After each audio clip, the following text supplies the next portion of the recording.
What is up, fish people? This is Josh here with Ohio Fish Rescue, and today we're here to talk to you guys about controlling aggression in your predator fish tanks.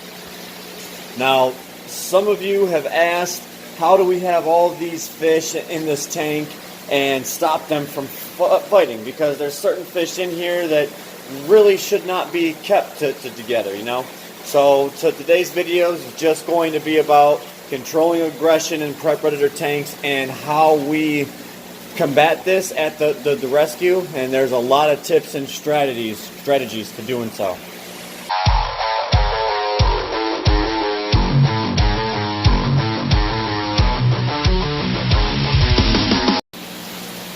So in today's video, I'm just going to take you around to different tanks and show you different species and the different tips and strategies that we go through.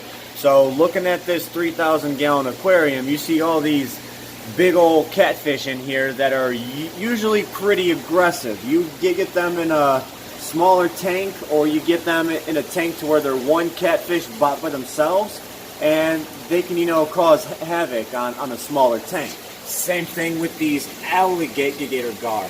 But with these fish here, normally if you put them in with fish of their same size, they normally tend to leave them alone. So you don't necessarily have to worry about with aggression when you have, all these catfish in here, all the same size.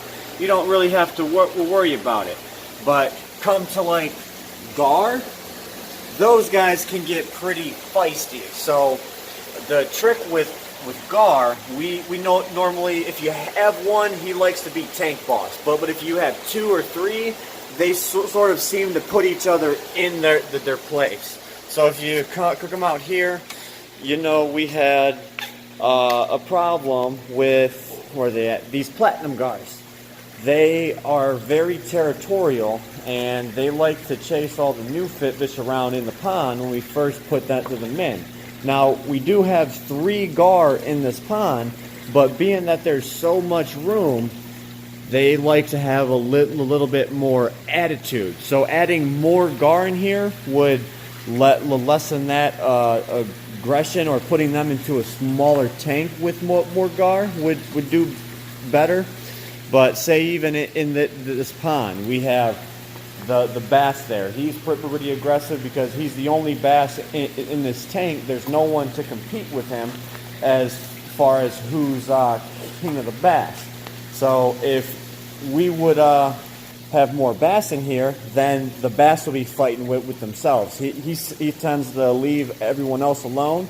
But even like this tilapia and all the cichlids, the more cichlids you have in the tank, the better off it is. They try and, instead of guarding one corner of the tank, they just learn to let each others go, and they tend to get along.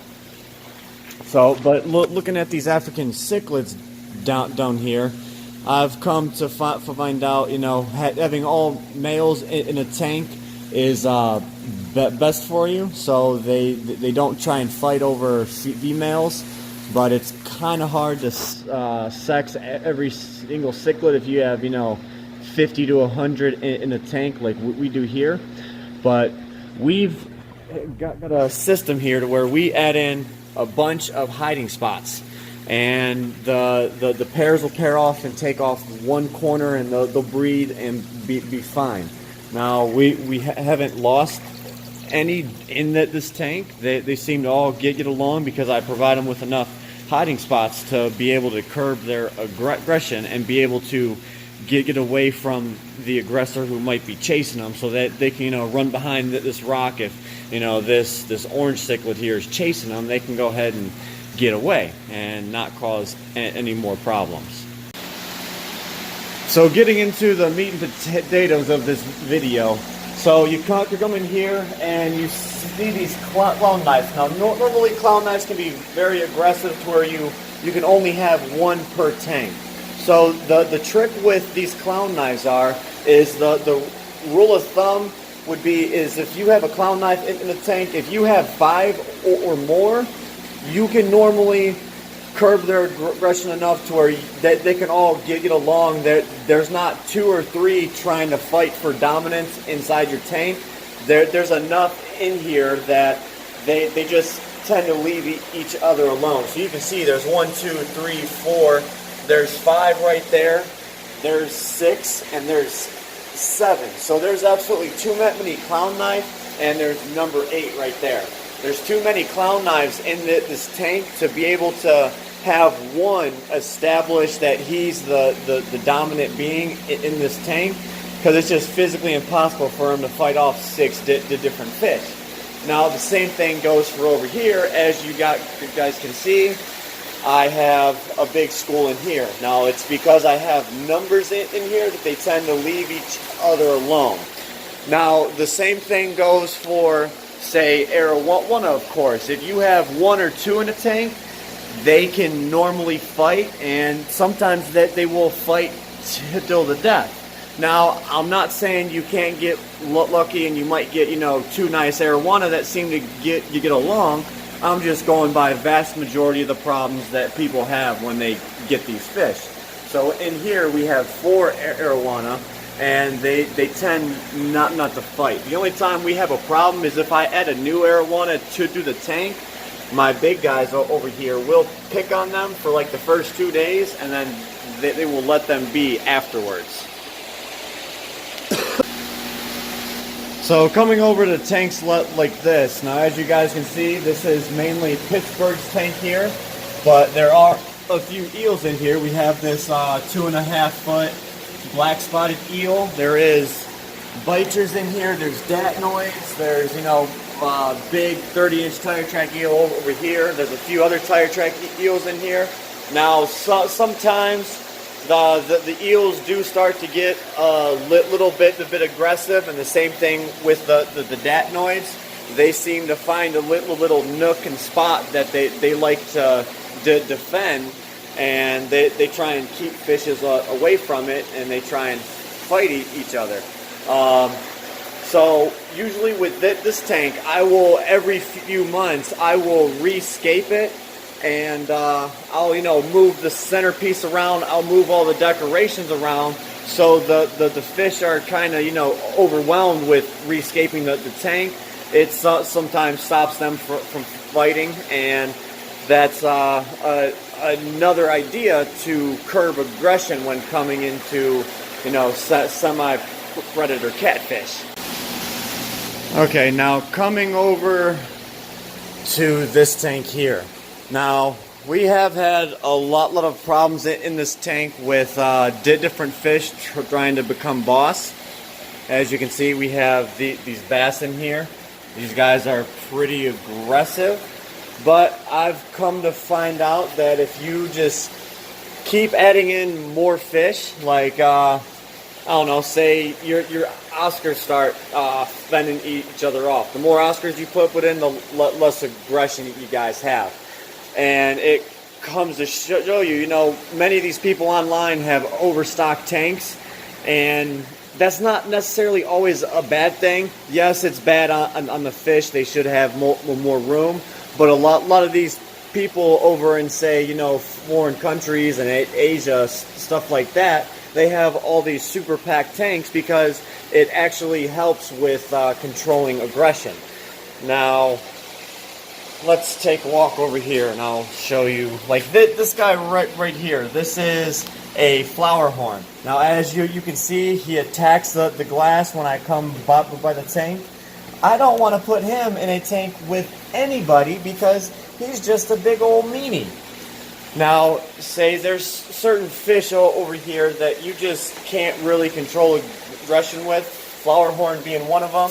This abba-knife is another one. That's why he's in a tank by himself, and I won't trust him with many other fish because he's just too mean, and that's just their natural instinct. Their primal instinct is to kill.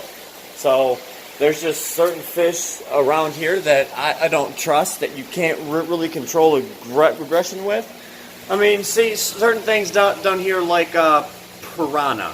These guys get a bad rep over in South America because they're known for just devouring things in the wild. But as you guys can see, excuse me, I'll reach in here and I'll stick my hand in the tank and chase them around.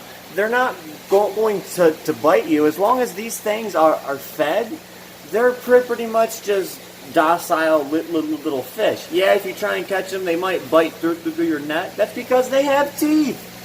Now, with the whole food thing being said, now you can curb a lot of aggression by just keeping your fish fed.